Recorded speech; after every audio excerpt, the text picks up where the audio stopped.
নমস্কাৰ বন্ধু বান্ধৱীসকল, আপোনালোক সকলোকে পুনৰবাৰ শিৱানী ষ্টাডি 2.0 জিকে চেনেলটিলৈ স্বাগতম জনাইছোঁ। আজি আসাম পুলিচৰ ABUB লিখিত পৰীক্ষাৰ বাবে কেইটামান গুৰুত্বপূৰ্ণ প্ৰশ্ন উত্তৰ আপোনালোকৰ মাজলৈ লৈ আহিছোঁ। ভিডিঅ'টো অলপো স্কিপ নকৰি সম্পূৰ্ণ চাব। আজি আমাৰ প্ৰথম প্ৰশ্নটি হৈছে, প্ৰথম ভাৰতীয় মহিলা মুখ্যমন্ত্ৰী কোন আছিল? ক ইন্দিৰা গান্ধী, খ আশাপূৰ্ণা দেৱী, গ সুচেতা কৃপালিনী, ঘ কল্পনা চাওলা। আমাৰ শুদ্ধ উত্তৰটো হৈছে গ সুচেতা কৃপালিনী।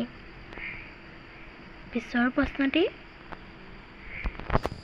কোন চনত অসমীয়া ভাষা উন্নতি সাধিনী সভা গঠন কৰা হৈছিল?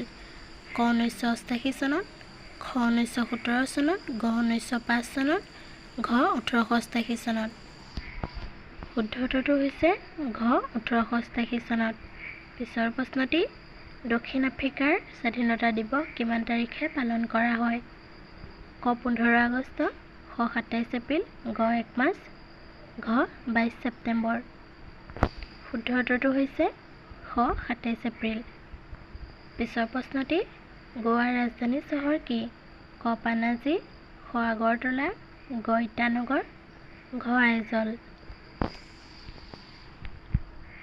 শুদ্ধ উত্তৰটো হৈছে ক পানাজী।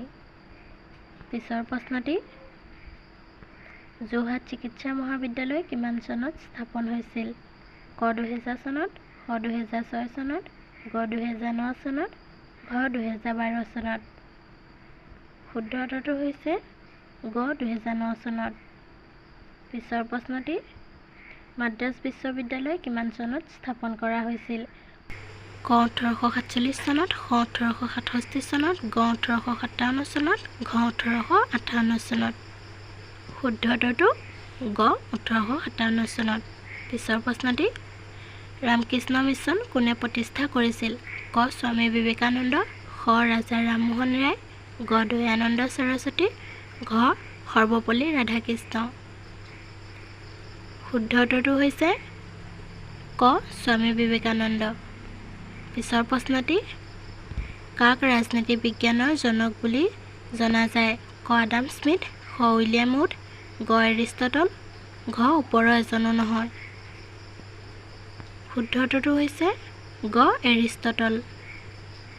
পিছৰ প্ৰশ্নটি, অসম প্ৰদেশ কংগ্ৰেছ কমিটিৰ প্ৰথম সভাপতি কোন আছিল? ক জৱাহৰলাল নেহেৰু, খ কুলধৰ চলিহা, গ নবীন চন্দ্ৰ বৰদলৈ, ঘ গোপীনাথ বৰদলৈ। শুদ্ধ উত্তৰটো হৈছে খ কুলধৰ চলিহা। পিছৰ প্ৰশ্নটি, অসমৰ আটাইতকৈ ডাঙৰ পুখুৰীটোৰ নাম কি? ক গংগা, খ শিৱসাগৰ, গ জয়সাগৰ, ঘ দীঘলী পুখুৰী। শুদ্ধ উত্তৰটো হৈছে গ জয়সাগৰ। আমাৰ শেষৰ প্ৰশ্নটি হৈছে, অসম ৰাজ্যিক ভাষা কি? ক মিচিং, খ অসমীয়া, গ হিন্দী, ঘ বেংগলী। শুদ্ধ উত্তৰটো হৈছে খ অসমীয়া।